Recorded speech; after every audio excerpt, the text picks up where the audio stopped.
yun guys, yung sirisa natin nag-deliver na. Katatapos lang nila mag-ilada.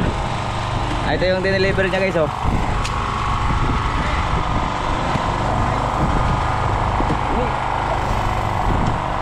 Ayan. Shout out sa mga taga-Real.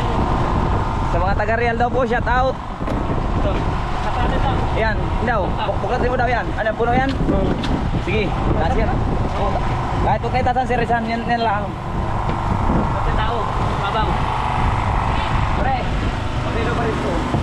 Atas lang daw yung cooler. Puno na guys yung aming lalagyan.